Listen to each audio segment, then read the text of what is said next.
दरवाज़ा खोलो, वरना मैं दरवाज़ा तोड़ दूंगा। अंदर से कोई जवाब नहीं आया। मेरे हाथ पैर कांप रहे थे। मैंने सोचा भी नहीं था कि जो आज हो गया था। मेरे पैरों तले ज़मीन निकल गई। मेरी सांसें थम गई थी। ये कैसा बदला है जो कुदरत मुझसे ले रही है। मेरा नाम रिद्धि है। मैं एक मिडिल क्लास फैमिली से थी। मैं अपने माँ बाप की इकलौती औलाद थी। उन्होंने मुझे बहुत प्यार से पाला था। मेरी हर जिद को पूरा किया जाता था। मेरी हर ख्वाहिश मेरे कहने से पहले ही पूरी हो जाती थी। लेकिन मेरी जिंदगी में एक अकेलापन था। घर में खेलते वक्त मुझे अजीब सा अकेलापन महसूस होता। मेरा कोई भाई बहन नहीं था। मेरी माँ मुझे उदास देखकर हमेशा मुझसे कहती थी कि रिद्धि, तुम इतना परेशान क्यों रहती हो, हम हैं तो तुम्हारे साथ। तो मैं उनसे कहती थी कि माँ, आप दोनों मेरे साथ हैं, आप दोनों मेरा सब कुछ हैं, लेकिन फिर भी मुझे मेरे भाई बहन की कमी बहुत महसूस होती है। मेरे पिताजी प्यार से मेरे सर पर हाथ फेरते और मुझसे कहते कि बेटी, तुम परेशान मत हो। जब तुम्हारी शादी होगी तो तुम्हारा एक बहुत बड़ा परिवार होगा, जहाँ तुम्हें कभी अकेलापन महसूस नहीं होगा। उनकी इन बातों ने मेरे दिल में एक बड़े परिवार की ख्वाहिश पैदा कर दी थी। वक्त धीरे धीरे बढ़ता गया। मैं बड़ी हो गई और उन्होंने मेरा रिश्ता एक लड़के से पक्का कर दिया। उस लड़के का नाम राजेश था और 2 महीने के बाद ही मेरी उससे शादी थी। वो एक बहुत ही समझदार और सुलझा हुआ लड़का था। मेरी माँ मुझे रोज समझाती थी कि बेटा, ससुराल जाकर तुम्हें वहाँ सबका दिल जीतना है। मैं माँ को यकीन दिलाते हुए कहती थी कि आप परेशान मत होइए, मैं कभी आपको शिकायत का मौका नहीं दूंगी। और देखते ही देखते मेरी शादी का वक्त आ गया। मेरी शादी बहुत धूमधाम से राजेश से हो गई। मेरे ससुराल में सब बहुत अच्छे थे। शादी के बाद मेरी जिंदगी एक ख्वाब की तरह गुजरने लगी थी। मेरे ससुराल में ज्यादा लोग नहीं थे। मेरी सास ससुर और पति थे। मेरे ससुराल वाले सब लोग बहुत ही अच्छे थे। सच कहूँ तो मुझे कभी ऐसा महसूस ही नहीं हुआ कि मैं इस घर में नई हूँ या किसी दूसरे घर से आई हूँ। सब लोग मुझे इतना प्यार देते थे कि धीरे धीरे मुझे लगने लगा था कि यही मेरा असली घर है। मेरी सास मुझे अपनी बेटी की तरह रखती थी। वो हर छोटी बड़ी बात का ध्यान रखती थी।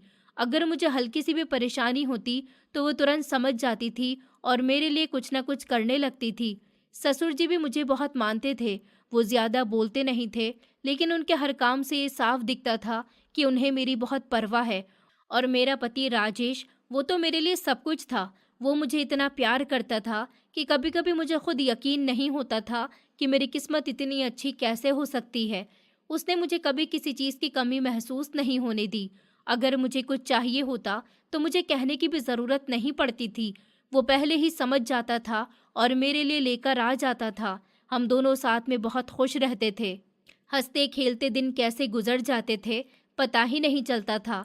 धीरे धीरे वक्त बीतता गया और देखते ही देखते हमारी शादी को 6 महीने हो गए थे। ये 6 महीने मेरे जीवन के सबसे खूबसूरत दिन थे।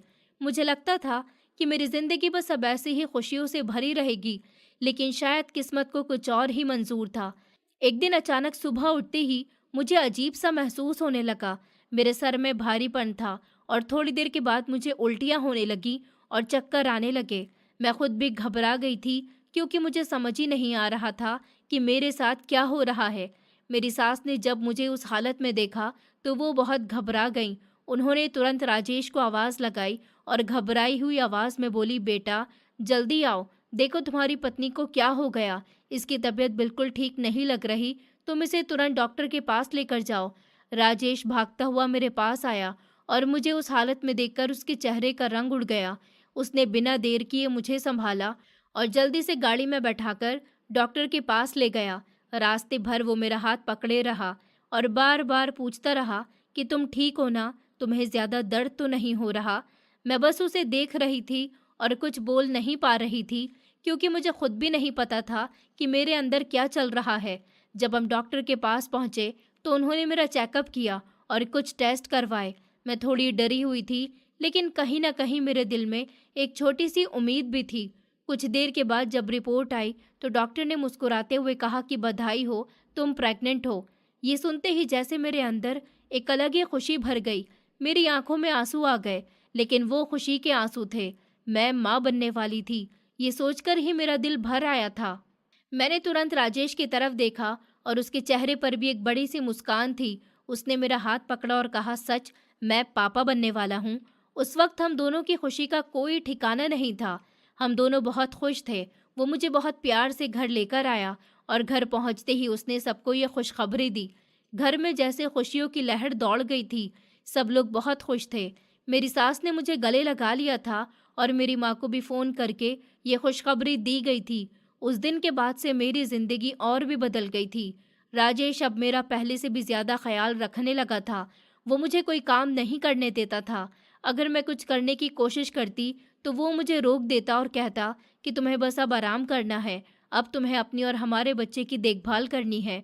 वो हर वक्त मेरे साथ रहता था, मुझे समय पर खाना देता था, दवाई देता था और हर छोटी बड़ी बात का ध्यान रखता था। मुझे बहुत अच्छा लगता था कि वो मुझे इतना प्यार करता है और मेरी इतनी परवाह करता है। धीरे धीरे समय बीतता गया और मेरी प्रेगनेंसी को 5 महीने हो गए थे।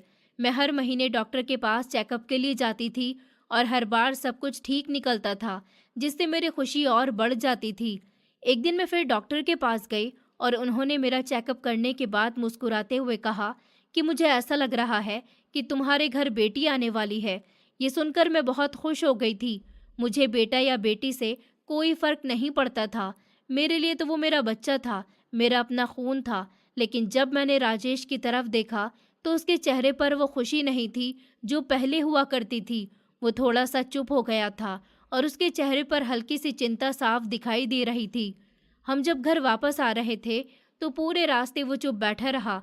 मैंने उससे बात करने की कोशिश भी की और पूछा कि क्या हुआ, तुम खुश नहीं हो? तो उसने धीरे से कहा कि मैं चाहता था कि हमारा बेटा हो, लेकिन डॉक्टर कह रही है कि बेटी होगी। उसकी ये बात सुनकर मुझे थोड़ा दुख हुआ, लेकिन मैंने उसे समझाने की कोशिश की। मैंने उसका हाथ पकड़ा और कहा कि ये सब हमारे हाथ में नहीं होता, जो भी होगा वो हमारा ही बच्चा होगा। हमें खुश होना चाहिए। अगर बेटी होगी तो वो भी हमारी खुशी होगी और आगे चलकर बेटा भी हो सकता है। उसने मेरी बात सुनकर मुस्कुराने की कोशिश की और कहा कि हाँ, तुम ठीक कह रही हो, लेकिन उसकी मुस्कान में वो सच्चाई नहीं थी। मैं समझ गई थी कि वो दिल से खुश नहीं है। घर आने के बाद मुझे धीरे धीरे बाकी लोगों के व्यवहार में भी बदलाव महसूस होने लगा। पहले जो खुशी उनके चेहरे पर थी वो अब कम हो गई थी। कोई कुछ कहता नहीं था, लेकिन उनके चेहरे सब कुछ बता देते थे। मुझे थोड़ा बुरा लगता था, लेकिन मैं अपने बच्चे के लिए खुश थी। मैं उसके आने का इंतज़ार कर रही थी। समय बीतता गया और राजेश का व्यवहार धीरे धीरे बदलने लगा। वो अब मुझसे पहले जैसा बात नहीं करता था। जब भी मैं बच्चे के बारे में बात करती तो वो बात बदल देता या वहाँ से उठकर चला जाता था। मुझे उसका ये व्यवहार बिल्कुल अच्छा नहीं लग रहा था, लेकिन मैं चुप थी क्योंकि मैं उसे दुखी नहीं करना चाहती थी। एक दिन अचानक मेरे पेट में बहुत तेज दर्द शुरू हो गया। मैं दर्द से तड़पने लगी और घरवाले मुझे तुरंत अस्पताल लेकर गए। डॉक्टर ने जांच के बाद कहा कि अब डिलीवरी का समय आ गया है। मेरी हालत बहुत ख़राब थी। मेरा खून बहुत बह रहा था और बच्चे की सांस भी धीमी हो रही थी। डॉक्टर ने कहा कि तुरंत ऑपरेशन करना होगा। बाहर राजेश, मेरी माँ और मेरी सास बैठे हुए थे और बहुत घबराए हुए थे। डॉक्टर ने बाहर आकर साफ कहा कि अगर अभी ऑपरेशन नहीं किया गया तो माँ और बच्चे दोनों को बचाना मुश्किल हो जाएगा। ये सुनकर सबके होश उड़ गए थे। राजेश के हाथ कांप रहे थे, उसकी आंखों में आंसू थे। डॉक्टर ने उसे एक कागज़ दिया और कहा कि साइन कर दो ताकि हम ऑपरेशन शुरू कर सकें। उसने कांपते हुए हाथों से साइन किया और डॉक्टर अंदर चले गए। कुछ समय बाद मेरा ऑपरेशन हुआ और मुझे दूसरे कमरे में शिफ्ट कर दिया गया। जब मुझे होश आया तो मेरे पूरे शरीर में बहुत दर्द था। मुझे कुछ भी समझ नहीं आ रहा था। मैंने अपनी माँ की तरफ देखा और पूछा कि मेरी बच्ची कहाँ है। मेरी माँ ने मेरा हाथ पकड़कर कहा कि तुम्हारी बेटी बिल्कुल ठीक है, तुम चिंता मत करो। लेकिन उनकी आंखों में आंसू थे। मैंने राजेश की तरफ देखा तो उसकी आंखें लाल थीं और वो बहुत ही परेशान लग रहा था। फिर मुझे धीरे धीरे सच बताया गया कि अब मैं कभी माँ नहीं बन सकती। ये सुनते ही जैसे मेरी दुनिया खत्म हो गई। मेरे सारे सपने टूट गए। मुझे लगा जैसे मेरी जिंदगी से सब कुछ छिन गया हो। मैं अंदर से पूरी तरह टूट गई थी। मुझे समझ ही नहीं आ रहा था कि मैं क्या करूं।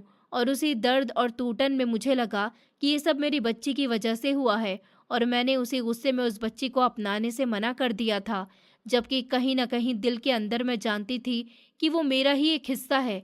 लेकिन उस वक्त मेरा दर्द इतना ज़्यादा था कि मैं सही और गलत में फ़र्क ही नहीं कर पा रही थी। मेरी माँ ने मेरी बेटी का नाम नैना रखा था। मैं कुछ दिन तक हॉस्पिटल में रही और वो दिन मेरे लिए बहुत अजीब और बहुत भारी थे, क्योंकि बाहर से सब कुछ ठीक लग रहा था, लेकिन अंदर से मैं पूरी तरह टूट चुकी थी।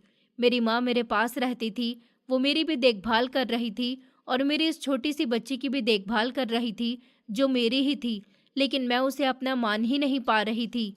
मैंने 2 दिन तक उसका चेहरा तक नहीं देखा था। मैं जानबूझकर उससे नज़रें चुरा लेती थी, जैसे वो मेरे सामने है ही नहीं।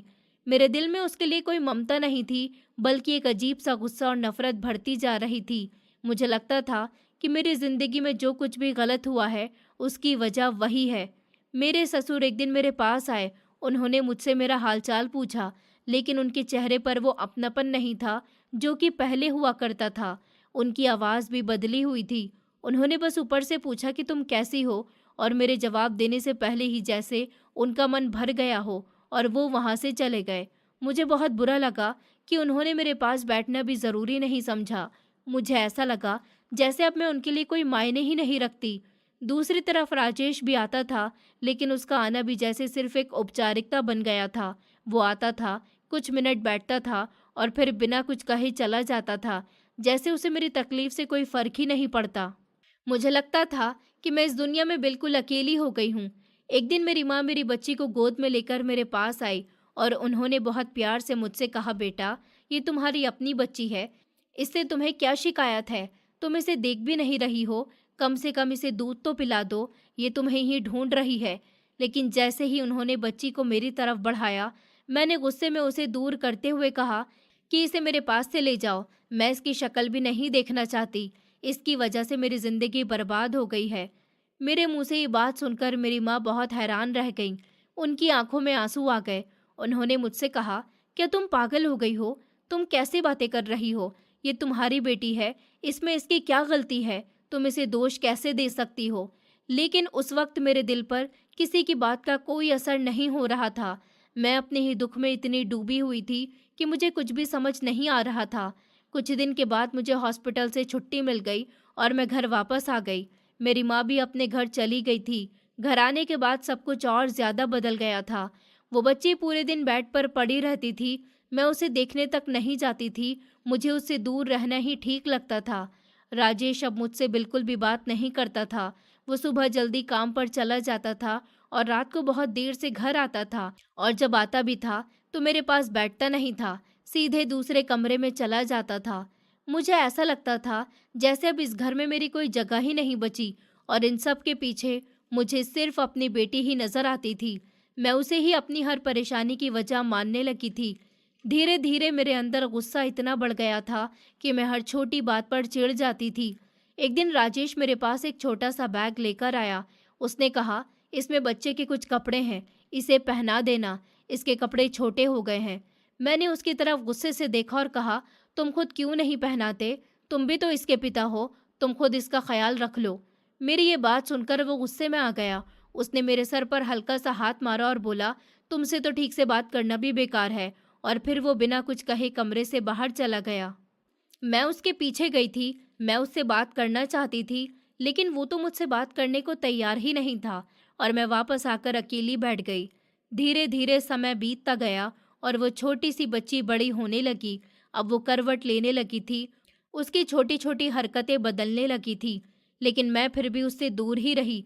मेरी माँ कभी कभी घर आ जाती थी और वही उसे संभालती थी। कभी मेरी सास भी उसे देख लेती थी, लेकिन मैं जैसे उससे अपना रिश्ता ही खत्म कर चुकी थी। एक दिन ऐसा आया जिसने मेरी पूरी जिंदगी फिर से हिला दी। उस दिन राजेश घर आया, लेकिन वो अकेला नहीं था, उसके साथ एक लड़की थी। उसने दुल्हन के कपड़े पहने हुए थे। उसे देखते ही मेरे पैरों के नीचे से जमीन खिसक गई। मुझे समझ ही नहीं आया कि ये क्या हो रहा है। मेरा दिल जोर जोर से धड़कने लगा। मैं घबरा गई। मैं तुरंत उसके पास गई और चिल्लाकर कहा, तुम पागल हो गए हो? क्या तुमने दूसरी शादी कर ली और मुझे बताया तक नहीं? तुम ऐसा कैसे कर सकते हो? मेरी आंखों से आंसू बह रहे थे। मैं कांप रही थी, लेकिन सबसे ज्यादा मुझे हैरानी इस बात की थी कि मेरी सास और ससुर बिल्कुल शांत खड़े थे, जैसे उन्हें पहले से सब कुछ पता था, जैसे ये सब उनके लिए कोई नई बात ही नहीं थी। उस पल मुझे ऐसा लगा जैसे मैं इस घर में पूरी तरह अकेली रह गई हूँ, जैसे मेरा कोई अपना नहीं है, जैसे मेरी जिंदगी मेरे हाथ से निकल चुकी है और मैं चाहकर भी कुछ नहीं कर पा रही हूँ। उस दिन मुझे पहली बार यह एहसास हुआ कि इंसान जब अंदर से टूट जाता है तो उसके पास न लड़ने की ताकत बचती है और ना ही रोने की। बस वो खामोश हो जाता है। और मैं भी उस वक्त बिल्कुल वैसी ही हो गई थी, खामोश, टूटी हुई और अकेली। मैंने उस दिन अपने दिल में एक बहुत बड़ा फैसला ले लिया था कि अब मैं उस घर में एक पल भी नहीं रहूंगी, क्योंकि जिस घर में मेरी कोई इज्जत नहीं बची थी, जहाँ मेरे दर्द को समझने वाला कोई नहीं था, जहाँ मेरे साथ इतना बड़ा धोखा हुआ था, वहाँ रुकना मेरे लिए अब बिल्कुल भी मुमकिन नहीं था। मैं अंदर से पूरी तरह टूट चुकी थी, लेकिन फिर भी अपने आंसुओं को रोकते हुए खुद को संभाल रही थी। राजेश उस लड़की का हाथ पकड़कर उसे अपने कमरे की तरफ ले जा रहा था और मैं वहीं खड़ी सब कुछ देख रही थी। मेरी आंखों के सामने जैसे अंधेरा सा छा गया था। मुझे कुछ समझ नहीं आ रहा था कि मैं क्या करूं, कैसे रिएक्ट करूं। मेरे दिल में बहुत गुस्सा था, बहुत दर्द था, और उसी गुस्से में मैंने पीछे से जोर से चिल्लाकर कहा कि मैं इस घर में इस औरत के साथ कभी नहीं रहूंगी। मेरी आवाज़ कांप रही थी, लेकिन उसमें दर्द साफ झलक रहा था। राजेश मेरे शब्द सुनकर रुक गया। उसने धीरे से पलटकर मेरी तरफ देखा और बहुत ही ठंडे और बेपरवाह अंदाज में बोला, अगर तुम जाना चाहती हो तो जा सकती हो, मैं तुम्हें नहीं रोकूंगा, लेकिन मैंने तुम्हें तलाक नहीं दिया। तुम अभी भी मेरी पत्नी हो। उसकी ये बात सुनकर मुझे और ज्यादा झटका लगा, जैसे वो मुझे जाने की इजाजत भी दे रहा था और एक बंधन में भी बांध कर रख रहा था।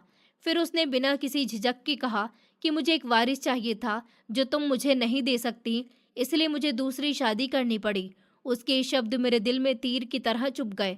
मुझे ऐसा लगा जैसे मेरी सारी कीमत सिर्फ एक बच्चे से जुड़ी हुई थी, और जब मैं वो नहीं दे पाई तो उसने मुझे ऐसे ही किनारे कर दिया। मैं कुछ देर तक वहीं खड़ी रही, फिर गुस्से में अपने कमरे में गई। मेरे हाथ कांप रहे थे। मैं जल्दी जल्दी अपना सामान बैग में भरने लगी। मेरी आंखों से आंसू रुक ही नहीं रहे थे, लेकिन उस वक्त मैं सिर्फ वहां से निकल जाना चाहती थी। मुझे उस घर की हर चीज अब पराई लगने लगी थी।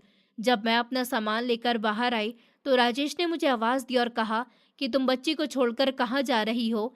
ये बच्ची तुम्हारी है, इसे अपने साथ लेकर जाओ। उसने बिना मेरी इजाजत के उस मासूम बच्ची को उठाकर मेरे हाथों में दे दिया। मैंने तुरंत उसे खुद से दूर करने की कोशिश की और गुस्से में कहा कि मैं इसे अपने साथ नहीं ले जाऊंगी। इसने मेरी जिंदगी बर्बाद कर दी है। ये तुम्हारी बेटी है, तुम ही इसे पालो। लेकिन मेरी बात सुनकर वो और ज्यादा गुस्से में आ गया। उसने मेरे बाजू को जोर से पकड़ लिया। उसका हाथ बहुत ही सख्त था और उसने मेरा हाथ मोड़ते हुए कहा कि तुम इसकी माँ हो, ये तुम्हारी जिम्मेदारी है। मैं इसका बोझ अपने सिर पर नहीं लूंगा। तुम जहां भी जाओगी इसे अपने साथ लेकर जाओगी। उसके हाथ की पकड़ इतनी तेज थी कि मुझे दर्द होने लगा, लेकिन मैं कुछ नहीं कर पा रही थी। उसने जबरदस्ती बच्ची को मेरी गोद में डाल दिया और मैं रोती हुई उसे लेकर वहां से निकल गई। उस वक्त मेरे अंदर बहुत गुस्सा था, बहुत दर्द था और एक अजीब सी बेबसी थी। मैं सीधे अपने मायके पहुंची। जैसे ही दरवाज़ा खुला, मेरी माँ ने मुझे देखा तो वो घबरा गईं। उन्होंने मुझे उस हालत में कभी नहीं देखा था। मेरी आंखें सूजी हुई थी, मैं रो रही थी और मेरे हाथ में वो छोटी सी बच्ची थी। पिताजी भी वहीं बैठे थे। उनकी तबीयत पहले से ही ठीक नहीं रहती थी। वो भी मुझे देखकर घबरा गए। मैं अंदर गई और रोते रोते मैंने माँ को सब कुछ बताया कि कैसे राजेश ने दूसरी शादी कर ली, कैसे उसने मुझे जाने दिया और कैसे उसने बच्ची को जबरदस्ती मेरे हाथों में दे दिया। मेरी बात सुनकर माँ की आंखों से आंसू बहने लगे। उन्होंने बच्ची को मेरी गोद से लिया और उसे सीने से लगा लिया। फिर मेरी तरफ देखकर बोली, बेटा तुम हिम्मत रखो, ये घर भी तुम्हारा है, तुम यहीं रहो, हम तुम्हारे पति से बात करेंगे। लेकिन मैंने तुरंत उन्हें रोक दिया और कहा कि किसी को भी उस आदमी से बात करने की ज़रूरत नहीं है। मैं उसके पास वापस नहीं जाना चाहती, ना ही उसका कोई रिश्ता रखना चाहती हूँ और ना ही मैं इस बच्ची को रखना चाहती हूँ। आप इसे कहीं भी छोड़कर आ जाइए, मैं इसके साथ नहीं रह सकती। मेरी ये बात सुनकर माँ गुस्से में आ गई। उन्होंने मुझे डांटा और कहा कि तुम पागल हो गई हो क्या? ये तुम्हारी अपनी बेटी है, तुम इसे ऐसे कैसे छोड़ने की बात कर सकती हो? तुम्हारा गुस्सा तुम्हें कुछ भी सही गलत समझने नहीं दे रहा। लेकिन उस वक्त मैं कुछ सुनने की हालत में नहीं थी। मैं बस रो रही थी और अपने दर्द में डूबी हुई थी। माँ ने मुझे गले लगा लिया और समझाने लगी। धीरे धीरे दिन बीतने लगे। घर में सन्नाटा छा गया था। पिताजी की तबीयत और खराब होने लगी थी। वो पहले से ही कमजोर थे और अब मेरी हालत देखकर और ज्यादा टूट गए थे। वो चुप रहने लगे थे, ज्यादा बातें नहीं करते थे और एक दिन वो भी हमें छोड़कर चले गए। उनका देहांत हो गया।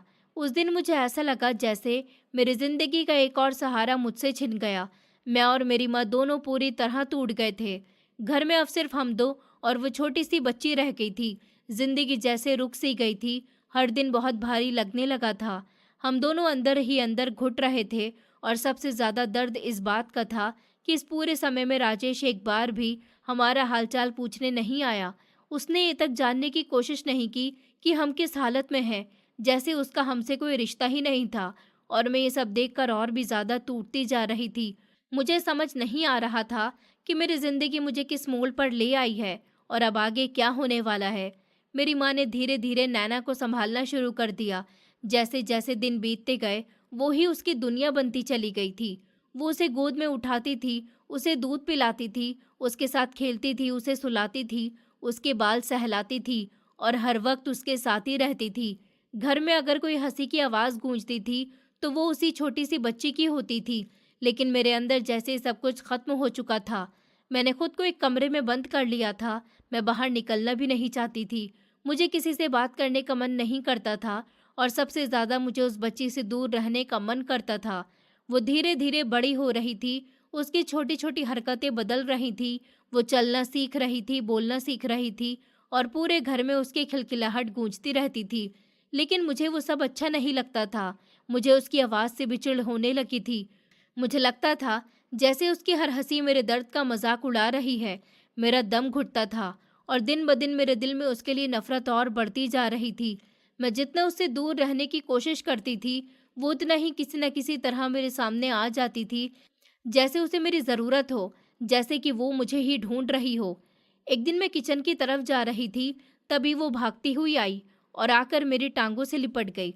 उसकी छोटी सी आवाज़ मेरे कानों में पड़ी और उसने कहा, माँ।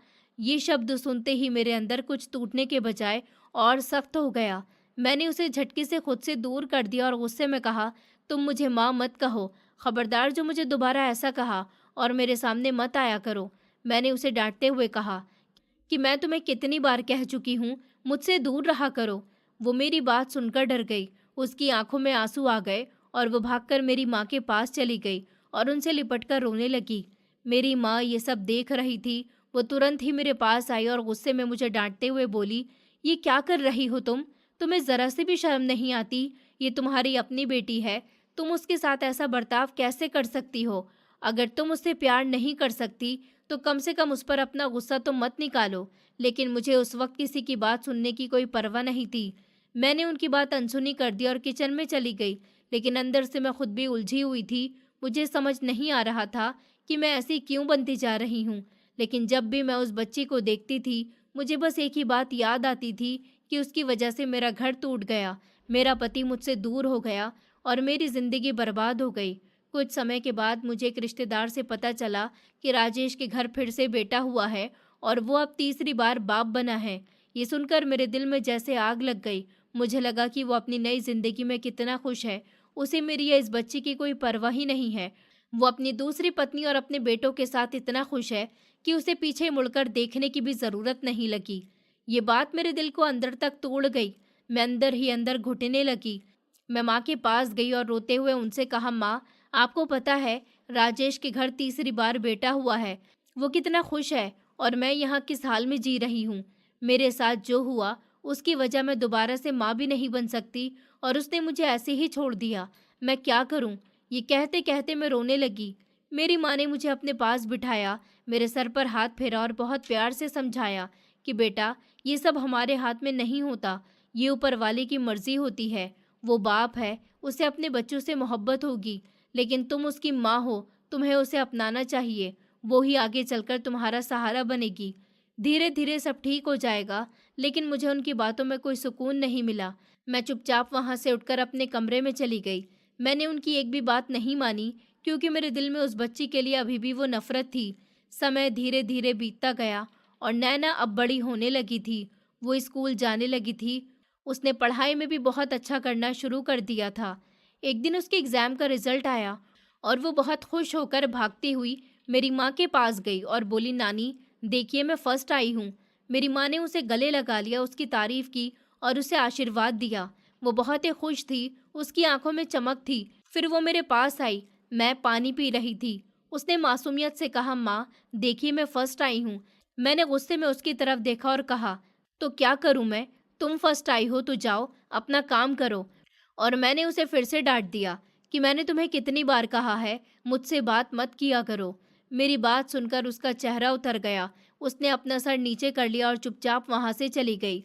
धीरे धीरे उसे भी समझ आने लगा था कि मैं उससे प्यार नहीं करती, मैं उससे दूर दूर रहती हूँ और उसे पसंद नहीं करती। उसने भी मुझसे बात करना बंद कर दिया। अब वो अपना सारा समय सिर्फ मेरी माँ के साथ बिताने लगी थी, मुझसे दूर रहने लगी थी। लेकिन फिर भी जब कभी वो मुझे देखती थी तो उसकी आंखों में मेरे लिए एक अजीब सा प्यार दिखता था, जैसे वो अभी भी मुझे अपनी माँ मानती हो और मेरे पास आना चाहती हो। लेकिन मेरे व्यवहार ने उसके कदम रोक दिए थे और ये सब देखकर भी मैं अपने दिल को नहीं बदल पा रही थी। मैं बस अपने ही दर्द और नफरत में खोती जा रही थी। धीरे धीरे समय बीतता जा रहा था और घर का माहौल भी बदलता जा रहा था। नैना अब छोटी बच्ची नहीं रही थी, बल्कि अब वो बड़ी हो गई थी, समझदार हो गई थी और देखने में भी बहुत ही सुंदर और शांत स्वभाव की लड़की बन गई थी। उसके चेहरे पर हमेशा सादगी रहती थी और उसकी आंखों में एक अजीब सा प्यार और अपनापन दिखता था। लेकिन फिर भी उसे कभी वो प्यार नहीं मिला जिसकी वो हकदार थी। उसने बहुत छोटी उम्र में ही घर की सफाई करती थी, खाना बनाती थी और सबसे ज़्यादा माँ का ख्याल रखती थी।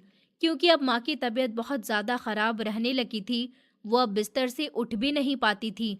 उनके शरीर में इतनी ताकत नहीं बची थी कि वो खुद से कुछ कर सके और ऐसे में नैना ही उनका सहारा थी। वो उन्हें समय पर दवाई देती थी, खाना खिलाती थी, उनके पास बैठती थी, उनके सर पर हाथ फेरती थी और हर पल उनका ध्यान रखती थी। मैं ये सब देखती तो थी, लेकिन मेरे दिल में उसके लिए कोई भी नरमी नहीं थी। मेरे अंदर बस गुस्सा था, नफरत थी और एक अजीब सी जलन थी। मैं उसे देखकर भी चिढ़ जाती थी। मुझे लगता था कि मेरी जिंदगी की हर परेशानी की वजह वही है। मैं खुद को रोक नहीं पाती थी और हर बार उसे कुछ न कुछ सुना देती थी। एक दिन मैं अपने कमरे में चुपचाप बैठी थी, अपने ख्यालों में ही खोई हुई थी। तभी नैना मेरे पास एक कप चाय लेकर आई और बहुत ही प्यार से बोली, माँ ये लीजिए चाय, मैंने अभी बनाई है। आपने सुबह से कुछ खाया भी नहीं है, आप ये पी लीजिए, आपको थोड़ा अच्छा लगेगा। उसकी आवाज़ में इतनी सच्चाई थी, इतना अपनापन था, लेकिन फिर भी मैंने उसकी तरफ देखना भी ज़रूरी नहीं समझा और गुस्से में उसे बोल दिया कि यहाँ से चली जाओ, मुझे तुम्हारे हाथ की कोई चीज़ नहीं चाहिए और मुझसे झूठी हमदर्दी दिखाने का कोई मतलब नहीं है। वो चुपचाप खड़ी रही, फिर धीरे से बोली, माँ आप सुबह से कुछ खाए बिना बैठी हैं, नानी की तबीयत भी ठीक नहीं है, आप कम से कम ये चाय तो पी लीजिए। लेकिन उसकी बात पूरी होने से पहले ही मैंने गुस्से में चाय का कप जमीन पर पटक दिया और जोर से कहा, मैंने कहा ना, मुझे तुम्हारी कोई चीज़ नहीं चाहिए, तुम बस यहाँ से चली जाओ और मुझे अकेला छोड़ दो। तुम नानी का ख्याल रखो, वही काफ़ी है। और मैंने तुम्हें कितनी बार कहा है, मेरे सामने मत आया करो। मेरी बात सुनकर वो डर गई, उसकी आंखों में आंसू आ गए, लेकिन उसने कुछ नहीं कहा और चुपचाप वहाँ से चली गई। थोड़ी ही देर में माँ की आवाज़ आई, नैना बेटा दवाई का समय हो गया। और वो तुरंत दौड़कर उनके पास चली गई और बहुत प्यार से उन्हें दवाई देने लगी। दिन बीतते जा रहे थे और माँ की हालत दिन पर दिन और ज़्यादा ख़राब होती जा रही थी। अब उनकी सांसें भी भारी होने लगी थी और मैं ये सब देखकर समझ चुकी थी कि उनका आखिरी समय करीब है। लेकिन सच कहूँ तो मेरे दिल में उस समय भी कोई ख़ास दर्द नहीं था। मैं बस थक चुकी थी, सब कुछ सहते सहते। मैं बस इस घर से और इस सब से छुटकारा चाहती थी। मैंने अपने मन में फैसला कर लिया था कि जैसे ही माँ इस दुनिया से जाएंगी, मैं नैना को इस घर से निकाल दूंगी। मैं उसे कहीं दूर भेज दूंगी, जहाँ से वो कभी वापस ना आए। मैं अब उसके साथ एक पल भी नहीं रहना चाहती थी और मैं उसी बारे में सोचने लगी थी कि उसे कहाँ भेजूं, कैसे भेजूं। एक दिन सुबह से ही माँ की तबीयत बहुत ज़्यादा ख़राब थी। उन्होंने मुझे अपने पास बुलाया। मैं उनके पास गई तो उन्होंने मेरा हाथ पकड़ने की कोशिश की। उनकी आवाज़ बहुत कमज़ोर हो चुकी थी। उन्होंने कहा, बेटा मेरी बात ध्यान से सुनो, और उन्होंने मेरा हाथ पकड़ लिया। मैंने उनसे कहा कि आप परेशान मत होइए, आप ठीक हो जाएंगी। लेकिन अंदर ही अंदर मैं जानती थी कि अब कुछ ठीक नहीं होने वाला। माँ ने बहुत मुश्किल से मुझसे कहा, रिधि तुम नैना की माँ हो और मेरे बाद इस दुनिया में उसका तुम्हारे सिवा कोई नहीं है। तुम मुझसे वादा करो कि तुम उसे अपनाओगी, उससे नफरत नहीं करोगी। माँ की बात सुनकर मैंने तुरंत अपना हाथ छुड़ा लिया और ठंडे स्वर में कहा, आप जानती हैं मेरे दिल में उसके लिए क्या है। मैं आपसे झूठा वादा नहीं कर सकती। मेरी बात सुनकर माँ की आंखों में आंसू आ गए और कुछ ही पल में उनकी सांसें थम गईं। दरवाजे पर खड़ी नैना ये सब देख रही थी। वो दौड़ कर आई और माँ से लिपटकर जोर जोर से रोने लगी। उसका रोना पूरे घर में गूंज रहा था। थोड़ी ही देर में मोहल्ले के लोग भी आ गए और फिर माँ का अंतिम संस्कार कर दिया गया। सब लोग धीरे धीरे वापस चले गए और घर एक बार फिर से खाली हो गया। अब घर में सिर्फ मैं और नैना ही रह गए थे और मैंने उसी समय अपने मन में पक्का फैसला कर लिया था कि अब मैं उसे इस घर में नहीं रहने दूंगी। कुछ देर के बाद वो मेरे पास खाने की प्लेट लेकर आई और बहुत ही धीमी आवाज़ में बोली, माँ खाना खा लीजिए, आपने कुछ नहीं खाया है। मैंने गुस्से में प्लेट को दूर कर दिया और कहा, तुम बार बार मेरे पास क्यों आती हो? तुम्हें मेरी बात समझ नहीं आती क्या? मुझे तुमसे नफरत है। मुझे तुम्हारी शक्ल भी बर्दाश्त नहीं होती। यहाँ से चली जाओ। वो धीरे से मेरे पास बैठ गई और मेरे पैर पकड़कर रोते हुए बोली, माँ आप मुझसे इतनी नफरत क्यों करती हैं? मैंने क्या किया है? मैं आपकी ही बेटी हूँ, फिर भी आप मेरे साथ ऐसा व्यवहार क्यों करती हैं? उसकी बात सुनकर मेरा गुस्सा और बढ़ गया और मैंने कहा, तुम्हारी वजह से मेरा घर बर्बाद हो गया। तुम्हारी वजह से मेरे पति ने मुझे छोड़ दिया। मैं तुम्हारी वजह से कभी दोबारा माँ नहीं बन सकी। मेरी पूरी जिंदगी बर्बाद हो गई। तुम मेरी सबसे बड़ी गलती हो। वो रोते हुए बोली, माँ इसमें मेरी क्या गलती है? ये सब तो ऊपर वाले के हाथ में होता है। लेकिन मैंने उसकी बात काटते हुए कहा कि मुझे अपनी बातों में फंसाने की कोशिश मत करो। मैं तुम्हारी माँ नहीं हूँ और तुम अच्छे से जानती हो कि मेरा गुस्सा क्या कर सकता है। अब तुम्हें बचाने के लिए यहाँ कोई नहीं है, इसलिए चुपचाप यहाँ से चली जाओ। वो मेरी बात सुनकर पूरी तरह टूट गई। उसकी आंखों से आंसू रुक ही नहीं रहे थे, लेकिन फिर भी उसने कुछ नहीं कहा और चुपचाप वहाँ से चली गई। और घर में एक अजीब सा सन्नाटा फैल गया। जहाँ पहले माँ की आवाज़ गूंजती थी, अब वहाँ सिर्फ खामोशी थी और उस खामोशी में एक लड़की का टूटा हुआ दिल धीरे धीरे अंदर ही अंदर मर रहा था और एक माँ का पत्थर बना हुआ दिल अपनी ही बेटी को ठुकराकर भी चैन नहीं पा रहा था। अब मैंने सच में अपने दिल में ये पक्का कर लिया था कि मैं नैना को इस घर में ज़्यादा दिन रहने नहीं दूंगी और जितनी जल्दी हो सके उसकी शादी करके उसे यहाँ से भेज दूंगी ताकि मुझे उससे छुटकारा मिल जाए। क्योंकि अब मेरे अंदर उसके लिए जो गुस्सा और नफरत भर चुकी थी वो दिन ब दिन और बढ़ती ही जा रही थी और मुझे सही गलत का कोई फ़र्क ही नहीं दिख रहा था। मुझे बस एक ही बात समझ आ रही थी कि मुझे उसे अपने जीवन से दूर करना है और इस घर से निकाल देना है। अगले ही दिन सुबह होते ही मैंने मोहल्ले में रिश्ते कराने वाली औरत को बुलवा लिया। जैसे ही वो मेरे घर आई, मैंने बिना कुछ सोचे समझे सीधे उससे कहा कि मुझे अपनी बेटी नैना के लिए तुरंत कोई रिश्ता चाहिए। उसने मेरी बात सुनी तो वो एकदम से चौंक गई और मुझे घूर कर देखने लगी। फिर हल्की सी हंसी के साथ बोली कि रिद्धि, तुम क्या कह रही हो? तुम्हारी बेटी अभी बहुत छोटी है, उसकी उम्र ही क्या है और तुम अभी से उसकी शादी करने की बात कर रही हो? अभी तुम्हारी माँ को गुजरे कितना समय हुआ है और तुम इस तरह की बातें कर रही हो? क्या तुम्हें ज़रा भी समझ नहीं आ रही? क्या तुम्हारा दिमाग ठीक है? लेकिन उस समय मुझे उसकी कोई बात सुननी ही नहीं थी। मैंने उसकी हर बात को नज़रअंदाज कर दिया और बीच में ही रोकते हुए कहा कि आपको ये सब सोचने की ज़रूरत नहीं। मैं बस चाहती हूँ कि आप मुझे जल्दी से जल्दी कोई रिश्ता बताएं। मैं उसकी शादी करना चाहती हूँ और इसे इस घर से विदा करना चाहती हूँ। उसने मुझे बहुत समझाने की कोशिश की। उसने कहा कि बेटी की शादी कोई छोटी बात नहीं होती, उसके लिए अच्छे से सोच समझकर फैसला लिया जाता है। अच्छा घर, अच्छा लड़का, अच्छे लोग देखे जाते हैं। लेकिन मैंने उसकी एक भी बात नहीं मानी और साफ शब्दों में कह दिया कि मुझे इस बात से कोई मतलब नहीं है कि लड़का कैसा है, क्या करता है, उसका घर कैसा है। बस आप मुझे जल्दी से जल्दी रिश्ता बताइए। मैं आपको जितने पैसे कहेंगी दे दूंगी, लेकिन मुझे इंतज़ार नहीं करना। मेरी बात सुनकर वो कुछ देर के लिए चुप हो गई और फिर बोली कि ठीक है, अगर तुम इतनी जिद कर ही रही हो तो मैं कोशिश करती हूँ। इतना कहकर वो वहाँ से चली गई। उसके जाने के बाद मैं पूरे दिन बस यही सोचती रही कि कब वो आए और मुझे कोई रिश्ता बताए।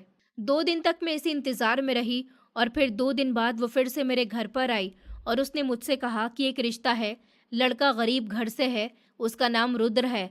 उसके घर में उसकी माँ बाप है, कोई भाई बहन नहीं है, वो इकलौता है, ज़्यादा कमाता भी नहीं है, लेकिन अगर तुम कहो तो मैं बात चला सकती हूँ। मैंने उसकी बात पूरी होने का इंतज़ार भी नहीं किया और तुरंत कह दिया कि आप बस शादी की बात करके आइए, मुझे कुछ और नहीं सुनना। मैं बस ये शादी करना चाहती हूँ और जितनी जल्दी हो सके उतना अच्छा है। मैंने उसे पैसे दिए और वहाँ से चली गई। उसी समय नैना किचन में बर्तन धो रही थी। मैं उसके पास गई और उसे सख्त आवाज़ में कहा कि तुम्हारा जितना भी सामान है वो बांध लो। मैंने तुम्हारा रिश्ता पक्का कर दिया और 2 दिन बाद तुम्हारी शादी है। मेरी ये बात सुनते ही उसके हाथ से बर्तन छूटकर ज़मीन पर गिर गए और वो घबराकर मेरी तरफ देखने लगी। उसकी आंखों में डर साफ दिखाई दे रहा था। उसकी आवाज़ कांप रही थी। उसने मुझसे कहा कि माँ, आप ये क्या कह रही हैं? शादी? अभी मैं बहुत छोटी हूँ। मेरी शादी की उम्र नहीं है। मैं शादी नहीं करना चाहती। उसने हाथ जोड़कर मुझसे विनती की कि आप मेरे साथ ऐसा मत कीजिए। लेकिन मैंने उसकी एक भी बात नहीं सुनी और उसे डांटते हुए कहा कि मैं तुमसे पूछने नहीं आई हूँ, मैं तुम्हें बताने आई हूँ। तुम्हारी शादी होगी और उसी लड़के से होगी। वो वहीं ज़मीन पर बैठ गई और ज़ोर ज़ोर से रोने लगी। वो बार बार मुझसे कह रही थी कि आप ऐसा मत कीजिए। आपको मुझ पर ज़रा भी तरस नहीं आ रहा। मैं आपकी बेटी हूँ। कि आपने उस लड़के को देखा है? कि आप उसके घर वालों को जानती हैं? लेकिन मैंने गुस्से में जवाब दिया कि मुझे कुछ जानने की ज़रूरत नहीं है। मैंने जो फैसला कर लिया है वही होगा। और वैसे भी मैं तुम्हें इतने सालों से इस घर में बर्दाश्त कर रही हूँ। अब मुझसे और नहीं होता। जितनी जल्दी तुम इस घर से चली जाओगी उतना ही अच्छा है। वो फूट फूट कर रो रही थी। उसकी आवाज़ पूरे घर में गूंज रही थी। लेकिन मेरा दिल बिल्कुल भी नहीं पिघला। मैं पत्थर की तरह खड़ी रही। मुझे उसके आंसू भी अब दिखाई नहीं दे रहे थे। मेरे अंदर की सारी ममता जैसे खत्म हो चुकी थी और मैं सिर्फ अपने फैसले पर अड़ी हुई थी। मुझे सिर्फ यही लग रहा था कि अगर वो इस घर से चली जाएगी तो मेरी सारी परेशानियां खत्म हो जाएंगी। मैं बार बार खुद को यही समझा रही थी कि मैं जो कर रही हूँ सही कर रही हूँ। लेकिन कहीं ना कहीं मेरे दिल के अंदर एक छोटी सी आवाज़ मुझे रोकने की कोशिश कर रही थी। पर मैंने उस आवाज़ को भी नज़रअंदाज कर दिया और अपने गुस्से को ही सही मान लिया। उस दिन के बाद मैंने पूरी तैयारी शुरू कर दी थी कि कैसे जल्दी से जल्दी उसकी शादी करवाई जाए। मैं हर पल यही सोचती रहती थी कि अब बस कुछ ही दिनों की बात है और फिर वो इस घर से हमेशा के लिए चली जाएगी। नैना पूरे दिन चुपचाप एक कोने में बैठी रहती थी। उसकी आंखें सूजी हुई रहती थी। वो किसी से कुछ नहीं कहती थी, बस धीरे धीरे रोती रहती थी। लेकिन मैंने कभी उसकी तरफ ध्यान नहीं दिया। मुझे बस अपने फैसलों की जल्दी थी और आखिर में मैंने अपने दिल में ये ठान लिया था कि चाहे कुछ भी हो जाए, मैं नैना की शादी करके ही रहूंगी और उसे इस घर से हमेशा के लिए दूर भेज दूंगी। शादी का दिन आखिरकार आ ही गया था। लेकिन उस दिन घर में न कोई खुशी थी, न कोई हलचल थी। सब कुछ इतना सूना था जैसे इस घर में कभी कोई रहता ही नहीं था। नैना मेरे सामने खड़ी थी। उसकी आंखें सूजी हुई थी और वो रोते हुए मुझसे बार बार एक ही सवाल कर रही थी, माँ, कि आपको मुझसे ज़रा से भी प्यार नहीं है? आज आप सच बता दीजिए, क्या मैं आपके लिए सिर्फ एक बोझ हूँ? उसकी आवाज़ में इतना दर्द था कि अगर कोई और होता तो शायद उसका दिल पिघल जाता। लेकिन उस वक्त मेरे दिल में उसके लिए कोई नरमी नहीं बची थी। मैं जैसे अंदर से पूरी तरह से कठोर हो चुकी थी। मैंने बिना उसकी तरफ देखे उससे कहा, तुम मेरे लिए सिर्फ एक बोझ हो और कुछ नहीं। और आज मैं तुम्हें इस घर से हमेशा के लिए निकाल रही हूँ। और कोशिश करना कि कभी पलटकर मत देखना और कभी इस घर में वापस मत आना। मेरी ये बात सुनकर वो कुछ पल के लिए बिल्कुल शांत हो गई, जैसे उसके अंदर की सारी ताकत खत्म हो गई हो। उसने अपने आंसू पोंछे और बहुत धीरे से बोली, अगर मेरे यहाँ से चले जाने में ही आपकी खुशी है तो ठीक है माँ, मैं चली जाऊंगी। और मैं आपसे वादा करती हूँ कि मैं कभी पलटकर नहीं देखूंगी। आपको मेरी आवाज़ भी कभी सुनाई नहीं देगी। उसकी शब्द सुनकर भी मेरे दिल में कोई हलचल नहीं हुई। घर में कोई शादी जैसा माहौल नहीं था। न कोई गाना बजाना था, न कोई सजावट थी, न कोई मेहमानों की चहल पहल थी। सब कुछ बहुत खाली और डरावना सा लग रहा था। मोहल्ले में जब ये बात फैली तो कुछ औरतें मेरे घर आईं और मुझे समझाने लगीं कि तुम ये क्या कर रही हो? वो तुम्हारी अपनी बेटी है, कोई अपनी बेटी के साथ भला ऐसा कैसे कर सकता है? तुम थोड़ा सोचो तो सही। लेकिन मैंने गुस्से में उन्हें डांटते हुए कहा कि आप लोग मुझे समझाने मत आइए। मुझे अच्छे से पता है कि मुझे क्या करना है। आप लोग अपने घर का ध्यान रखिए। और इतना कहकर मैंने दरवाज़ा बंद कर दिया और घर के अंदर आ गई। फिर मैं नैना के कमरे में गई और उसके कुछ कपड़े और सामान एक छोटे से सूटकेस में रखने लगी। मैंने बिना उसकी तरफ देखे उससे कहा कि कुछ देर में लोग आने वाले हैं, चुपचाप कागजात पर साइन करना और यहाँ से निकल जाना। वो कमरे के कोने में बैठी हुई थी। उसकी आंखों से अब आंसू भी नहीं निकल रहे थे, जैसे वो अंदर ही अंदर मर चुकी हो। उसके चेहरे पर एक अजीब सी खामोशी थी, लेकिन मुझे उससे कोई फर्क नहीं पड़ रहा था। थोड़ी देर के बाद लड़के वाले आ गए। लड़का भी आया, उसके साथ उसके माँ बाप थे और कुछ लोग और थे और एक वकील भी था। मैंने उस लड़के के बारे में कुछ भी जानने की कोशिश नहीं की थी। मुझे बस इतना पता था कि मुझे नैना को इस घर से दूर भेजना है। शादी भी किसी ढंग से नहीं हुई थी, बस सीधे कोर्ट में जाकर कागजों पर साइन करवा दिए गए थे। नैना ने बिना कुछ बोले कागजात पर साइन कर दिए और चुपचाप वहां से चली गई। मैंने आखिरी बार उसे गले तक नहीं लगाया, ना ही उसके सर पर हाथ रखा। बस इतना कहा कि कभी पलटकर मत देखना, और वो बिना कुछ बोले वहां से चली गई। उस दिन के बाद घर और भी ज्यादा सूना हो गया, लेकिन मैंने कभी उसके बारे में सोचने की कोशिश भी नहीं की, और इस तरह धीरे धीरे कई साल बीत गए। समय अपने हिसाब से चलता रहा, और एक दिन मैं अपने घर में अकेली बैठी हुई थी। चारों तरफ सन्नाटा था। तभी अचानक दरवाजे पर खटखटाने की आवाज आई। मैंने दरवाजा खोला तो सामने का नजारा देखकर मैं कुछ पल के लिए ठिठक गई, क्योंकि मेरे सामने जो खड़ा था वो कोई और नहीं बल्कि राजेश था। मैं उसे देखकर गुस्से से भर गई और मैंने उससे सख्त आवाज में पूछा, तुम यहाँ क्यों आए हो, वो भी इतने सालों बाद। वो मेरी बात सुनते ही मेरे पैरों में गिर गया और जोर जोर से रोने लगा। उसकी हालत बहुत खराब थी, उसके कपड़े पुराने थे, चेहरा थका हुआ था और आंखों में पछतावा साफ दिख रहा था। उसने रोते हुए कहा कि मुझे माफ कर दो, मुझसे बहुत बड़ी गलती हो गई, मैंने बहुत बड़ा गुनाह किया है, मैं अपने किए पर शर्मिंदा हूँ, मुझे माफ कर दो। लेकिन उसकी ये हालत देखकर भी मेरे दिल में उसके लिए कोई नरमी नहीं आई। मैंने उससे कहा, तुम यहाँ रोने क्यों आए हो, जाओ यहाँ से, मुझे तुम्हारी कोई बात नहीं सुननी। लेकिन वो उठने को तैयार ही नहीं था। वो रोता रहा और बोला, मेरे बेटों ने मुझे घर से निकाल दिया, उनकी शादी हो चुकी है और मेरी दूसरी पत्नी की भी मौत हो गई। अब वो दोनों अपनी पत्नियों की बातों में आकर मुझे घर से बाहर निकाल चुके हैं। मुझे अपनी गलती का एहसास हो गया। मैंने उससे ठंडे लहजे में कहा, तो मैं क्या करूं? अगर तुम्हारे बेटों ने तुम्हें घर से निकाल दिया, तुमने भी तो उन्हीं बेटों के लिए मुझे छोड़ा था। अब जो तुमने किया है वही तुम्हारे साथ हो रहा है। ये सुनकर वो और जोर जोर से रोने लगा और बोला, मेरी बच्ची कहाँ है, मुझे उससे भी माफी मांगनी है, मुझे बताओ मेरी बेटी कहाँ है। उसकी ये बात सुनकर मैंने बिना किसी भावना के कहा कि मैंने उसकी शादी कर दी है। ये सुनते ही वो एकदम से चौंक गया, उसकी आंखें फैल गईं और वो मुझे ऐसे देखने लगा जैसे उसे यकीन ही नहीं हो रहा हो कि मैंने ऐसा कर दिया। उसकी यह हालत देखकर भी मेरे अंदर कोई बदलाव नहीं आया। मैं वैसे ही खड़ी रही जैसे कुछ हुआ ही न हो।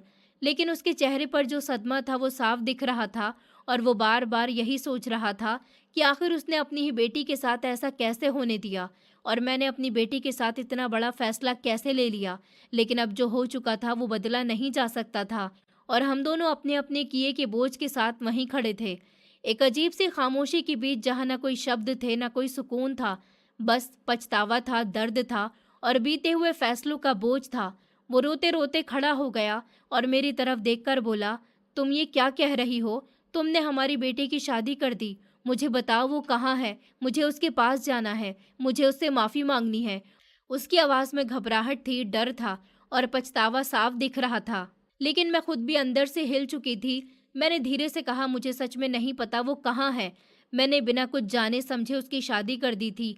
मुझे ये तक नहीं पता कि वो किस घर में है, किस हाल में है। ये सुनकर वो जैसे टूट गया। उसने अपने सर पर हाथ रखा और बोला, तुम ऐसा कैसे कर सकती हो, वो हमारी सगी बेटी थी। मैं मानता हूँ मुझसे बहुत बड़ी गलती हुई, मैं बेटों के पीछे पागल हो गया था, मैंने तुम्हें छोड़ दिया, मैंने दूसरी शादी कर ली, लेकिन तुम तो उसकी माँ थी, तुम्हें तो उसका दर्द समझना चाहिए था। तुमने कैसे उसे किसी अनजान इंसान के साथ भेज दिया। उसकी हर बात मेरे दिल को चुभ रही थी, क्योंकि वो जो कह रहा था वो सच था। मैंने गुस्से और नफरत में आकर अपनी ही बेटी के साथ बहुत बड़ा अन्याय किया था। वो फिर मेरे पास आया और बोला, मुझे कुछ नहीं पता, मुझे बस अपनी बेटी के पास जाना है, तुम कुछ भी करो, मुझे उसके पास लेकर चलो। मैंने थोड़ी देर सोचा और फिर कहा, मोहल्ले में जो रिश्ता करवाने वाली औरत है, शायद उसे पता हो। हम दोनों तुरंत उसके पास गए। राजेश ने उसके सामने हाथ जोड़ दिए, उसकी आंखों में आंसू थे। उसने कहा, मुझे बस एक बार मेरी बेटी का पता बता दो, मैं उसके पैरों में गिरकर उससे माफ़ी मांगना चाहता हूँ। वो औरत पहले तो चुप रही, फिर उसने हमारा हाल देखा और हमें पता बता दिया। हम दोनों बिना समय गंवाए वहाँ से दौड़ पड़े। हमारे दिल बहुत तेज धड़क रहे थे। रास्ते भर मेरे मन में अजीब अजीब ख्याल आ रहे थे। मैं सोच रही थी, पता नहीं मेरी बेटी कैसी होगी, उसने क्या क्या सहा होगा, वो खुश होगी या नहीं। पहली बार इतने सालों में मेरे दिल में उसके लिए सच्ची चिंता जागी थी। हम उसके घर के सामने पहुंचे और दरवाज़ा खटखटाया। राजेश बार बार दरवाज़ा पीट रहा था और कह रहा था कि दरवाज़ा खोलो मेरी बेटी, दरवाज़ा खोलो। कुछ पल के बाद दरवाज़ा खुला और जो मैंने देखा उसे देखकर मैं हैरान रह गई। मेरे सामने मेरी बेटी खड़ी थी, लेकिन वो अब पहले जैसी नहीं थी। वो पहले से कहीं ज़्यादा सुंदर लग रही थी। उसके चेहरे पर एक सुकून था, उसके कपड़े साफ सुथरे और अच्छे थे। उसे देखकर ऐसा लग रहा था कि वो अपनी ज़िंदगी में खुश है और उसके हाथों में एक छोटा सा बच्चा था, उसका अपना बच्चा। ये देखकर मेरी आंखों में आंसू आ गए। उसने हमें देखा और धीरे से कहा, माँ और पिताजी। उसकी आवाज़ में प्यार था, शिकायत नहीं। वो हमें घर के अंदर ले गई, हमें बैठाया। राजेश उसके पास गया और उसके सामने रोने लगा। उसने कहा, मेरी बेटी, मुझे माफ़ कर दो। मैं बेटों के प्यार में अंधा हो गया था। मैंने तुम्हें नहीं समझा, मैंने तुम्हें खो दिया। मुझे माफ़ कर दो। लेकिन उसने बहुत शांति से कहा कि आपको मुझसे माफ़ी मांगने की ज़रूरत नहीं है। आज आप मेरे पास आ गए, मेरे लिए यही सबसे बड़ी बात है। मैंने तो आपको कभी जाना ही नहीं था। मैं हमेशा आपके प्यार के लिए तरसती रही। ये सुनकर मेरा दिल टूट गया। मैं उसके पास गई और रोते हुए कहा, और माँ का प्यार, क्या तुम्हें कभी भी माँ की कमी महसूस नहीं हुई? उसने मेरा हाथ पकड़ा और मुस्कुराकर कहा, आप तो हमेशा मेरे सामने थी, बस मुझे अपनाने की देर थी। मैं आपसे हमेशा बहुत प्यार करती थी।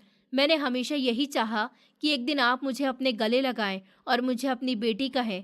जब आपने मेरी शादी कर दी, तब भी मेरी सिर्फ यही इच्छा थी कि आप एक दिन मेरे पास आएं और मुझे अपना लें। मेरे ससुराल वाले बहुत अच्छे हैं, मेरे पति भी बहुत अच्छे हैं। उन्होंने मुझे बहुत प्यार दिया, मुझे कभी किसी चीज़ की कमी नहीं होने दी। लेकिन मैं आप दोनों को हमेशा याद करती थी और आज आप दोनों को अपने सामने देखकर मैं बहुत खुश हूँ। उसकी बातें सुनकर मैं खुद को रोक ही नहीं पाई। मैं उसके पैरों में गिर गई और रोते हुए उससे माफ़ी मांगने लगी। मैं कहने लगी कि मैं बहुत बुरी माँ हूँ, मैंने तुम्हारे साथ बहुत गलत किया, मैंने तुम्हें बिना वजह सज़ा दी, मुझे माफ़ कर दो। लेकिन उसने तुरंत मुझे उठाया और अपने गले लगा लिया और कहा, माँ, आपको मुझसे माफ़ी मांगने की ज़रूरत नहीं है। आप मेरी माँ हैं और मुझे अब आपसे कोई शिकायत नहीं है। मैंने आपको दिल से माफ़ कर दिया। आपने मुझे अपना लिया, मेरे लिए यही काफ़ी है। हम तीनों एक दूसरे को गले लगाकर बहुत देर तक रोते रहे। उस दिन के बाद सब कुछ बदल गया। राजेश मेरे साथ वापस रहने लगा क्योंकि उसके बेटों ने उसे घर से निकाल दिया और अब उसे अपनी गलती का एहसास हो चुका था। हमारी बेटी का हमारे घर आना जाना शुरू हो गया था। उसके बच्चे की किलकारियां घर में गूंजने लगी थी। इतने सालों बाद हमारे घर में फिर से खुशियां लौट आई थी और मुझे ये समझ आ गया था कि बेटी कभी बोझ नहीं होती, बल्कि वही असली सहारा होती है। और मैं हर दिन ऊपर वाले का शुक्रिया करती हूँ कि उसने मुझे अपनी गलती सुधारने का एक मौका दिया और मेरी बेटी ने मुझे माफ़ करके मुझे फिर से माँ होने का हक दे दिया। दोस्तों, उम्मीद करती हूँ आपको हमारी कहानी पसंद आई होगी। कहानी पसंद आई है तो वीडियो को लाइक करें, चैनल पर नए हैं तो चैनल को सब्सक्राइब करें और हाँ, नोटिफिकेशन बेल को ज़रूर दबाएं ताकि अगली अपडेट सबसे पहले आपको मिले।